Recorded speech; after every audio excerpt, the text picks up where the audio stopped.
7:14 en la mañana. Ayer, el señor economista Pablo Dávalos publicó en su cuenta Twitter el siguiente mensaje. He leído con atención la carta de intención con el Fondo Monetario Internacional en su versión en inglés y amén de la crisis y la recesión que provocará su aplicación, me pregunto, ¿por qué el FMI quiere desdolarizar al Ecuador?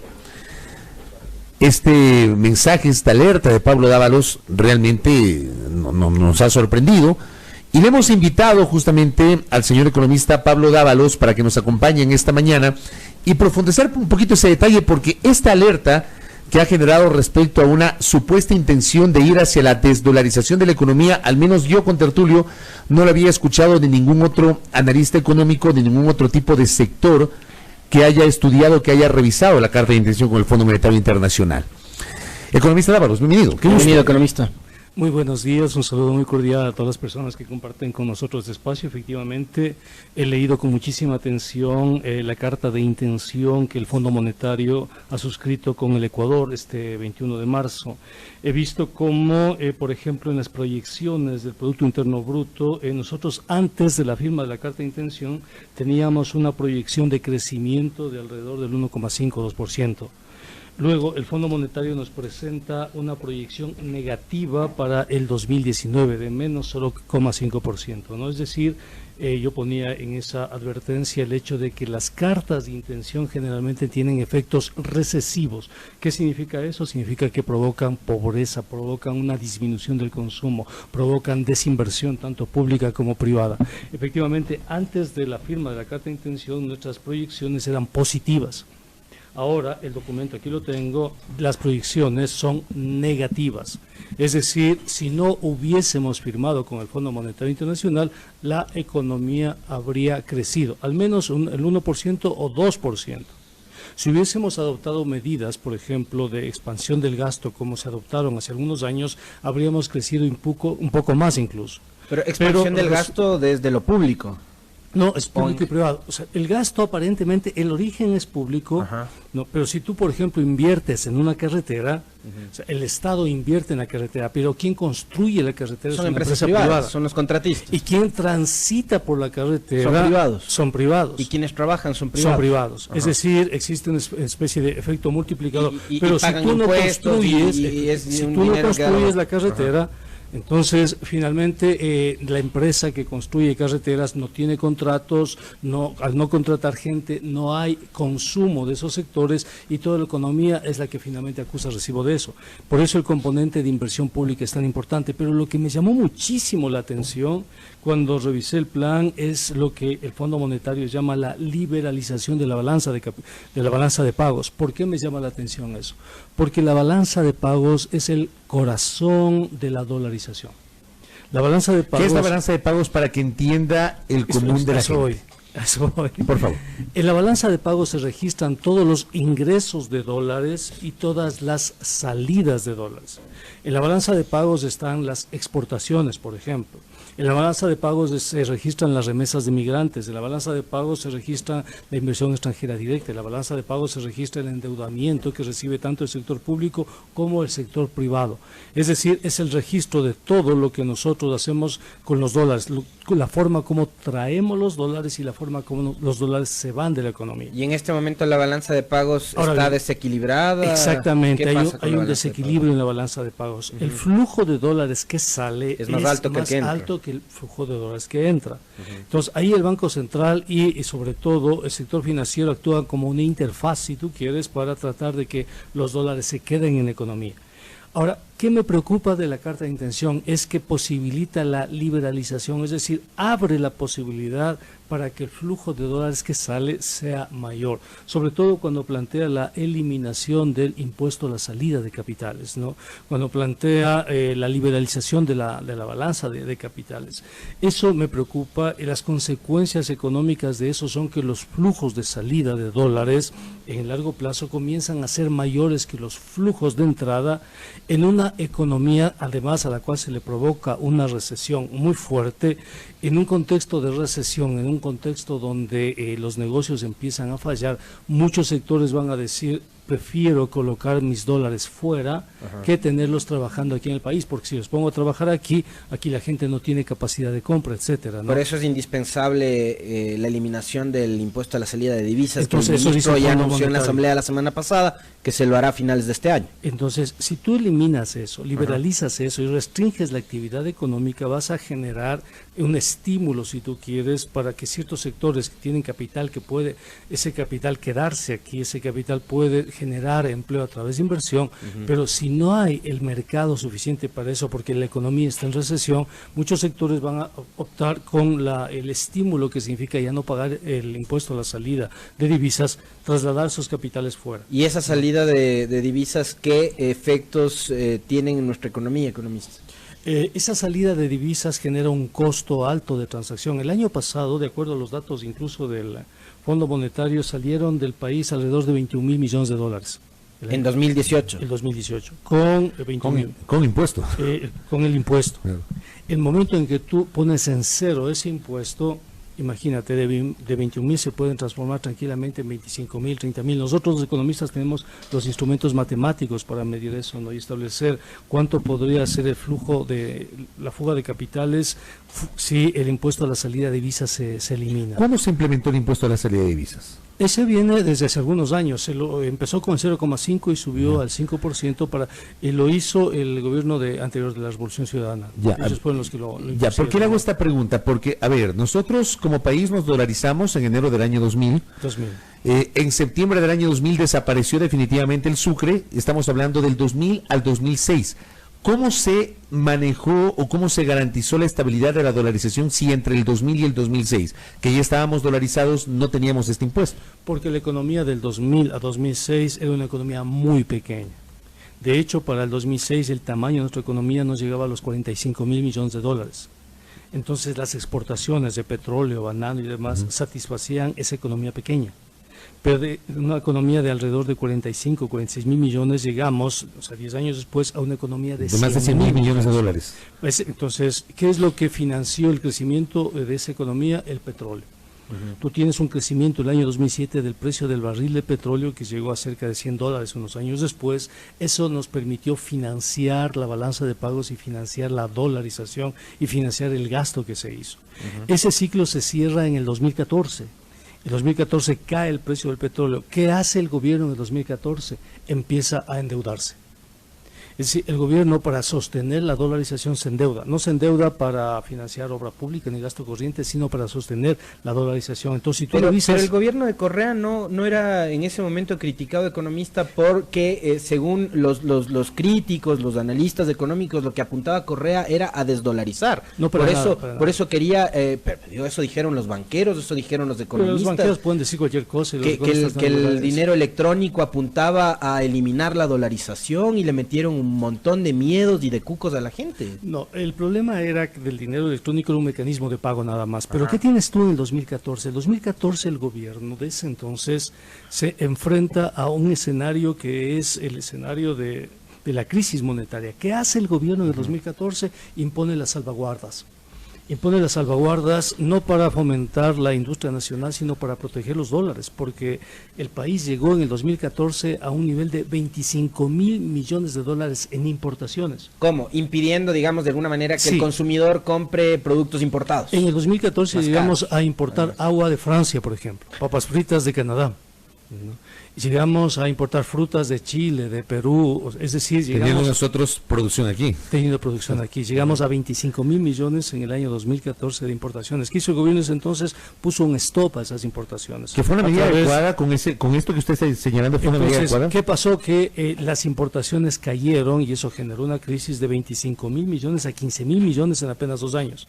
Eso produjo una recesión. Es decir, el gobierno de ese entonces creó una recesión. ¿Para qué creó esa recesión? Para proteger la dolarización. O sea, el gobierno de ese entonces no quería que las elecciones del año 2016 se contaminen, si tú quieres, de un escenario de crisis económica y de desdolarización en absoluto. El gobierno anterior protegió esta dolarización. ¿Cómo financió la dolarización en 2015-2016 con la deuda? Por eso es que el gobierno en ese año cambia la modalidad de registrar la deuda. y la deuda empieza a subir, ¿no? En un año la deuda prácticamente se duplica, pasa de alrededor de 12% del PIB, la deuda externa, al 25% del PIB. Desde 2014 al 2015, 2016. En donde se incluye también el tema de la preventa petrolera. Exactamente, que eran mecanismos para inyectar liquidez en la economía. Entonces tenemos un nuevo ciclo que empieza el 2014 y es la deuda externa alimenta la liquidez.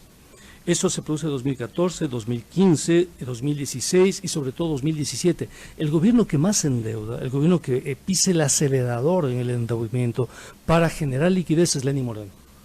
En su primer año, Lenín Moreno llega a un nivel de endeudamiento de 1.000 millones mensuales, ¿no? Para justamente tratar de generar liquidez.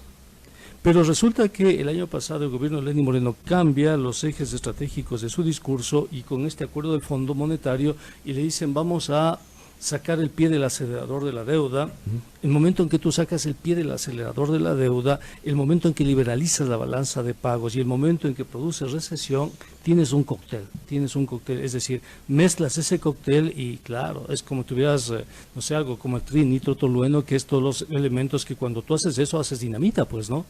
Entonces, el cóctel es muy explosivo, nos conduce directamente a una crisis que puede ser monetaria. Eso se advierte en la carta de intención.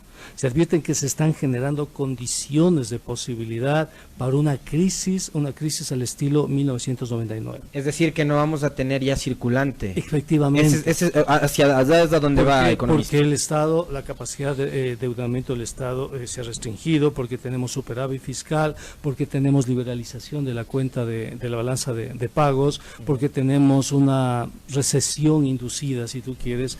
Todos esos elementos a nivel técnico, si tú los pones a cualquier economista, ¿no? Y los pones ahí en el contexto, ese economista te dice, en una sociedad con tipo de cambio fijo, o sea, esto explota. Entonces, ¿qué haces tú para comprobar esa hipótesis, no? Tú regresas a ver si en otras circunstancias ha pasado lo mismo. Y resulta que las medidas del Fondo Monetario Internacional siempre te producen eso, siempre. Tú tienes el ejemplo de Argentina, por ejemplo. El más reciente. Tienes el ejemplo de Grecia. Es decir, siempre que un país suscribe un acuerdo con el Fondo Monetario Internacional, ese país, los indicadores sociales de ese país explotan. Es decir, se produce recesión, se produce pobreza, siempre. Y ese país pasa de estar mal a estar peor, ¿no? Siempre pasa eso, siempre ha pasado eso. Y tú puedes incluso revisar lo que ha pasado en el Ecuador, ¿no? Revisa, por ejemplo, la carta de intención que suscribió Alberto Dajig en 1994. Cuando Alberto Dajig suscribió esa carta de intención y dijo que había que liberalizar el mercado de capitales, el sector bancario, muchos economistas en ese entonces le advertimos y dijimos, está generando todos los elementos de la crisis. Lo está haciendo. Lo cual se tradujo en la reforma del año 94, que fue el detonante de la crisis del año 99. Entonces, si tú quieres encontrar el origen de la crisis del 99, tienes que ver la carta de intención de 1994. Ahí se generaron las condiciones de posibilidad. Ahora, ¿qué le estamos diciendo al país? Que se están generando condiciones de posibilidad para una crisis pero muy parecida a la del 99. ¿Quién se beneficia de esa crisis? Porque siempre tiene que haber ganadores y perdedores. O sea, yo también me pregunto eso porque, o sea, el Ecuador no tenía ninguna necesidad de acudir al Fondo Monetario Internacional, ninguna. Pero políticamente sí, pues, o sea, políticamente se ha posicionado un discurso de que el gobierno anterior nos dejó no nos dejó la mesa servida, de que nos llevó al descalabro, de que nos dejó endeudados más allá del 60% del PIB, de que se llevó Correa 72.000 millones de dólares y nos dejó quebrados, y eso usted a la gente le escucha repitiendo todos los días en la calle. Pero lo que se viene, si eso fue lo que hizo Correa, eso habría que determinarlo, pero lo que se viene es peor. Lo que se viene es definitivamente peor y hay que advertirle al ciudadano. La carta de intención va a provocar una crisis de incalculables consecuencias, con un efecto quizá no deseado, que es la desdolarización del país, ¿no? Ahora, yo me pregunto por qué lo hacen. O sea, el país no tenía ninguna necesidad de acudir al Fondo Monetario. El Fondo Monetario le da apenas 4.200 millones en 3 años.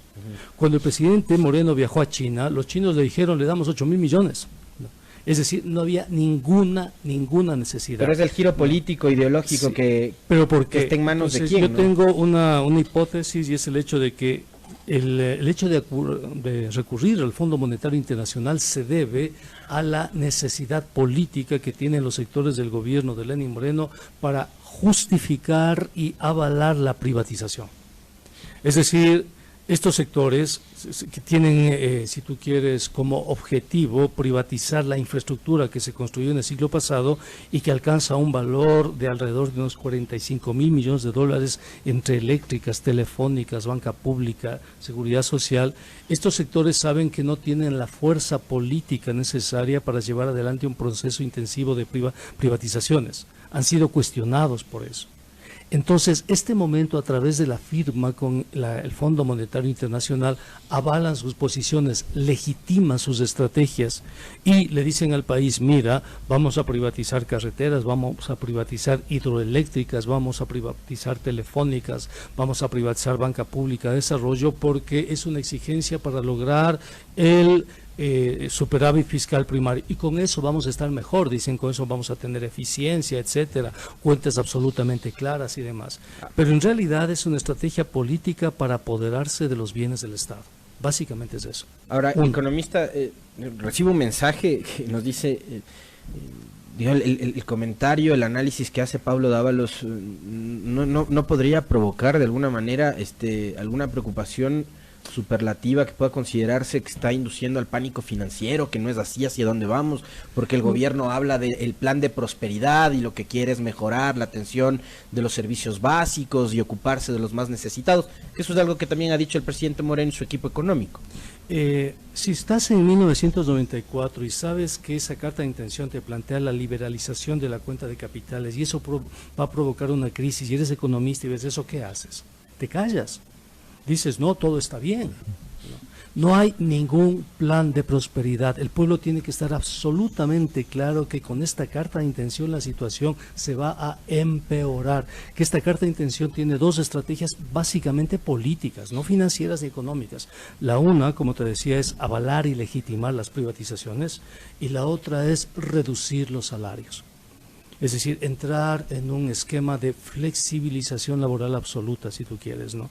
Entonces, no lo pueden hacer porque no tienen el capital político para hacerlo. Ajá. Porque además se requiere una reforma legal, pues. Por supuesto. Y la Asamblea está totalmente dispersa. Yo no veo ambiente ahí para pero eso. Si tú a través del Fondo Monetario envías un proyecto de ley que diga fortalecimiento del sector laboral en el Ecuador, y en ese proyecto de ley planteas la flexibilización, esa Asamblea te aprueba. Ahora, la Asamblea está distraída en otras cosas. Nosotros comentábamos hace un momento que la Asamblea no está sintonizada con absolutamente nada, los temas fundamentales del país. ¿Por qué le pregunto esto, economista? Porque hay quienes señalan de que se requería para que entre en vigencia este acuerdo el pronunciamiento de la Asamblea, de acuerdo a lo que dice el artículo 419 de la Constitución.